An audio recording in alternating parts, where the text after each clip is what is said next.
Is drinking raw milk safe like RFK Jr. suggests? Can you reduce a glucose spike if you eat your food in, quote unquote, the right order? I'm registered dietitian Abby Sharp. I host a nutrition myth-busting podcast called Bite Back with Abby Sharp.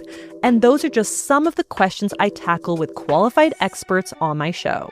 There is so much food misinformation and disinformation out there, and it can feel impossible to know what's real and what's BS. On Bite Back, my goal is to help listeners create a pleasurable relationship with food, their body, and themselves, which in my opinion is the fundamental secret to good health. Listen to Bite Back wherever you get your podcasts. Frequency Podcast Network. Stories that matter, podcasts that resonate. A new Statistics Canada report found only a little more than 19% of working-age Canadians see their friends in person on any given day. That's down significantly from almost 48% back in 1986. It also found that Canadians feel the most pressed for time since the early 90s, even more so for women compared to men. The data was collected over the span of 30 years, and as the study came to a close 3 years ago, we have to ask ourselves, what happened? I'm Pooja Handa, and today on The Big Story, we look into whether modern adulthood is killing our social lives. Are we just too busy and burnt out to socialize? And why are women feeling the pressure more than men, even though societal gender expectations have transcended over the past 3 decades? Joining me to discuss the findings of this report is Pete Bombaci, founder of the GenWell Project, an organization with a mission to foster meaningful connections among Canadians amid a new social world. Thanks so much for joining me, Pete. Great to be here, Pooja. Thanks very much. So before we get into why this drop, let's first talk about the report itself and the findings. What was being asked of those being surveyed? Well, it was really helping people or asking questions of people of how much time are they making to connect with family and friends? And is it the priority, or is it happening as commonly as it was, over the course of the last 30 years? And I think it's a really interesting stat because many of us weren't thinking about these connections consciously in the past. So great to understand this conversation because I think we're starting to recognize the negative implication that the disconnection is having on us. So the report said that the sharpest drop in seeing our friends was recorded for people between the ages of 25 and 64, where the likelihood of seeing a friend on any given day fell from 42 to 14% in the 36-year period. So why such a significant drop, you think? Well, I think we probably death by 1,000 cuts when we think of the advent of technology over the course of that time, whether it's, time online for work and the fact that we are working longer days, whether it's social media and its impact. You've got on-demand television, which means we don't have to wait a week to see the next episode of our favorite show, but we can watch episode after episode. So you've got technology playing a critical role. You've got expectations on, life and trying to get through things, longer commutes, longer work days. So many aspects of life have kind of piled up on top of us. And yet, now that we're understanding the negative consequences of the disconnection, we need to find the ways to reconnect with the people, whether it's, talking to strangers, knowing a neighbor, so many aspects that can add value to our life. I found it interesting in the report that more than 46% of respondents reported feeling that they didn't spend enough time with loved ones in 2022. So this decline, it doesn't come from a lack of desire to see family and friends because they're aware that they don't spend enough time. So why is it so difficult to just make it happen? I think there's a little bit of, that societal prestige with being busy. And creating a world where maybe connection wasn't prioritized, and maybe even the fear that comes with reaching out, the fear of rejection, lots of different things that have prevented us from building more routine and habits into our connections. And that's really the work that we're trying to build at GenWell, which is giving people the opportunity, the permission, and the excuse to say, hey, I understand now how important it is. And now I'm going to use the occasions that GenWell is creating, whether it's Talk to a Stranger Week, whether it's GenWell Weekends, Seniors Loneliness Awareness Week, so that we can all recognize that we need it, we crave it as human being, it's part of survival, and now we have some opportunities that make it more normal, more normalized for us to actually think about, yeah, you know what, I do need to reach out and make those connections a part of my daily life. This report is quite expansive, over 30 years. So I try to think back to the 1980s and some of the challenges they faced then versus the challenges we face now. What are some of those differences? Well, I think, we touched on it a bit, which technology is obviously probably the biggest factor that most of us are facing, whether that's the time we spend for our work and the disconnection that comes there. Working remotely is a part of that. Post pandemic, many people don't want to go back to the offices that we used to work in, and understanding commute times. But some of us don't recognize the research tells us that our relationships with our colleagues can have a greater impact on our happiness and reduced sense of loneliness than connections with our own family and friends. Those who talk to strangers are up to 3 times happier than those who don't talk to strangers. And so I think there's aspects of connection that maybe many of us disregard in our normal days, which can make up for those increased disconnection times or barriers to the connection that we're experiencing today.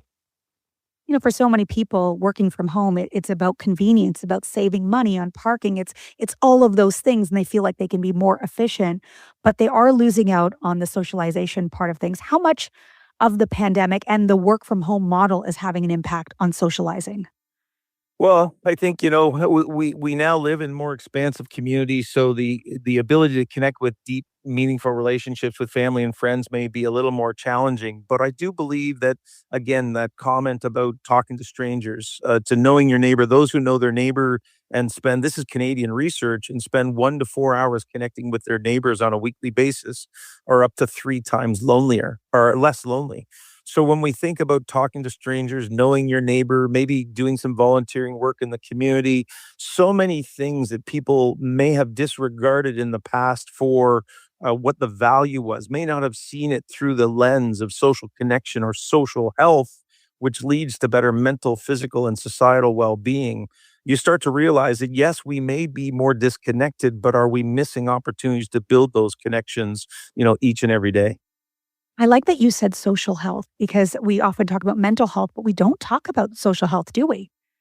No, it's actually, I think it's the pillar of well-being that most of us haven't recognized. Took a pandemic to rip us apart from our loved ones, and even our casual collisions with strangers and with people we haven't seen in a while, to awaken us to just how much we actually need each other. The research shows that when we're disconnected from other people, it can increase our risk of heart disease, dementia, diabetes, suicide, addiction, obesity, cancer, just about every illness. But we've always seen those as downstream, including mental health. We've always looked and addressed them through the downstream lens of what do we do after somebody gets there. And really what GenWell, Canada's Human Connection Movement, is trying to do is swim upstream, educate and empower people with the information and the insights that can help them make better choices each and every day, leading to better mental, physical, and societal well-being. Going back to some of the findings of this report, why do you think women are feeling pressure more than men, even though societal gender expectations, they've transcended over the past few years as well? So why is that still the case? Well, I think there's kind of a twofold response to that. Number one, men may be less likely to report loneliness, because of the gender roles that we've had in the past. But I also think women have taken on this whole new role of the workplace. And this has happened over the last, obviously couple decades, where they've taken on these roles in the workplace while at the same time maintaining many of these roles in the home. And so, when we're being bombarded with not only the challenges that we've discussed, from technology to longer work days, but then recognizing that we're now managing 2 sides of the role, it's probably not a surprise that women are reporting loneliness more often. But the good news is, in many cases, women are better at building those connections. It's certainly not completely gender versus gender, but many of the life occurrences that women go through allow them to build closer relationships with other women who go through child rearing years, many other challenges or opportunities that come throughout the course of their lifetime. So yes, there is a difference between the genders, but we need to recognize that everybody can experience this through the course of their life. And it really shouldn't be a gender versus gender discussion or issue the way we look at it.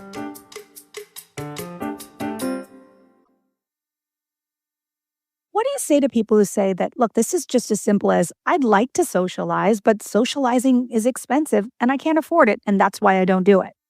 Again, I go back to some of those simple insights that we've gleaned from 4 years of doing the Canadian Social Connection Survey, which, show that those who talk to strangers can be happy, or knowing your neighbor. It doesn't mean that we need to go out to a club. Don't need to go for an expensive dinner. We just need to find the people who fill us up, the people who make us feel seen, valued, and heard. And if we can understand the benefit, and if we can prioritize that, the average person now is on screens over 7 hours a day. So if we can actually find some of that time, are we all using that time properly? Or are we finding ourselves going doom scrolling and going down some rabbit holes where we end up spending 20 or 30 minutes? If we can all analyze how we are spending our time and steal back 10 minutes, 15 minutes, and then identifying what connections do I need to be working on, that's how I think we can all be part of the solution, not only to our own better social health, but actually to the social health and well-being of everybody around us. You mentioned screen time, and we know that we are social beings, but could it just be that maybe we've evolved? Maybe chatting online or texting is just a modern way of socializing? Well, I think, any type of connection is a good connection if you're starting from zero. But there was a study that came out of Montreal at the end of the global pandemic that said a face-to-face interaction has 9 times the brain activity as a digital one. And so, yes, digital technology, thank goodness we had it during the global pandemic, because I would hate to see where we would have ended up if we had no connection whatsoever. But what we need to understand is that digital technology is a great supplement to the human interactions that actually make us happier and healthier. So when you talk about socializing having an impact on our well-being, it has to be in person. Well, it doesn't, as I say, it's a compliment. Remember, if you and I are having this call over a telephone, we're doing this because right now we couldn't be face to face. And that's a beautiful thing. What a great way to build a relationship, build a connection. And that may happen for families we live in a very multicultural, highly mobile world today. So the fact that you may not have your friends and family here right beside you today, well, what a great use of technology to stay connected. But let's remember that even if we have those distant relationships, who are we building the connections with that we can do it face to face wherever we are in the world? Because it is those face to face connections that make us feel seen, valued, heard, a sense of inclusion, belonging, community, all the things that I think healthy human beings crave in order to thrive each and every day. I've been saying these things out loud since the pandemic, because there was the option for people to work from home or come back to work. And so many people raised such a stink to come back to work. Nobody wanted to come back to work. Yeah. And while I understood the convenience part of things, I kept saying, do we not understand what we're doing in the future, what we're doing to ourselves when it comes to that human connection that we now know? We know that the pandemic taught us that it means so much more to us than we thought, because it was taken away from us. Yeah. So, but nobody thinks about it long term. They're just thinking about the here and now. And you look at our downtown, it's not what it used to be at all. Like this is how you lose, major cities, is people stop showing up. The buildings are sitting empty. And socializing is such a big part of that. Like you need to go to work and you need to have a disagreement with somebody that you work with. That's part of our socialization. Pooja, you've touched on about 8 different topics there that, we could probably go on an hour on each one. But whether we talk about the societal impact, like incivility and mis and disinformation and political polarization, when we connect with other people, it roots us in reality. If you've got a crazy idea and you and I chat it through, maybe by the end of it, you go, maybe that wasn't such a good idea. But the algorithms are continually feeding us what we think because that's what they're meant to do. We are up against teams of behavioral scientists whose sole purpose is to actually distract you from living your life. So whether we think about the societal impact or, hey, chronic or persistent loneliness, I read off that list of things. Like It increases your likelihood, it increases your risk of dying earlier by 50%. But we've never educated. We've told people to eat well, exercise, sleep, water, don't drink too much, don't smoke.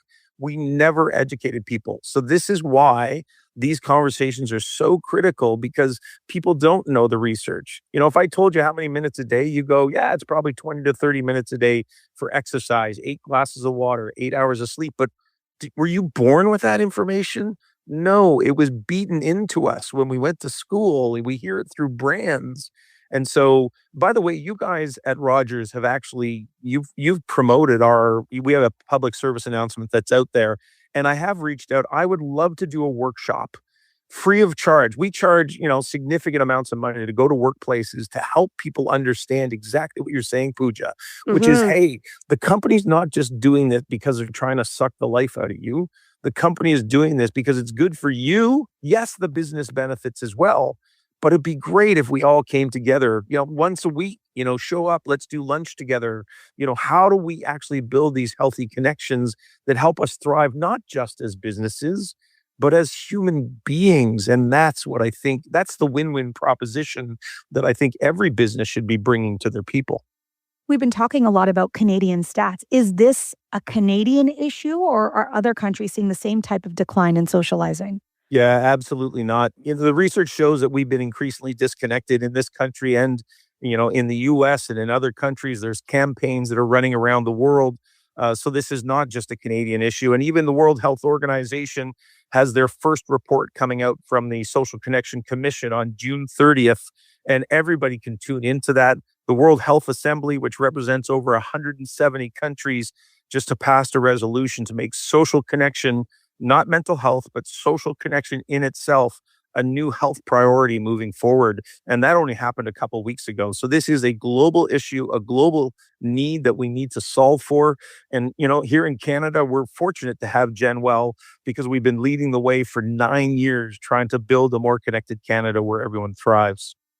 So I guess the real question is, what should we be doing to be better at socializing? Because, work-life balance is always going to be an issue. What can we all be doing? Well, I think it's twofold. Again, first and foremost, let's educate all of us about the importance of human connection, so that we might actually think about the things that we've discussed in this call today, which is, hey, I didn't realize that those who talk to strangers, are up to 3 times happier. I didn't know that knowing my neighbor will make me less lonely. I didn't realize that spending time and building relationships with my colleagues can have a greater impact on happiness and reduce loneliness than my own family. It's recognizing that all of these connections add value to our sense of connection, belonging, inclusion, and community. But number 2, it's maybe not always looking at this through the lens of how do I solve it for me, but actually recognizing that if we start to understand what disconnection and loneliness is, and how and when people might experience it, what can I do to help somebody else? Because the dirty little secret of this entire conversation is, when you talk to other people, when you say hello, when you create a conversation, it doesn't only make you feel happier and healthier, it actually does it for the other person as well. So if each of us recognize the responsibility we have in building a happier and healthier Canada, and frankly, a world, because we each take those little actions each day, we will create a more thriving world where everybody feels seen, valued, and heard. Pete Bombaci, founder of the GenWell Project, thank you so much for joining me today. Thank you, Pooja. I really appreciate the time to talk about this important issue. And that was The Big Story. You can send us feedback on this episode or any other episode by emailing us at hello@thebigstorypodcast.ca, or leave a voicemail at 416-935-5935. And you can find us on the Seeker app or on all your favorite podcast players. Please rate, review, follow, and share. I'm Pooja Handa. Thanks for listening.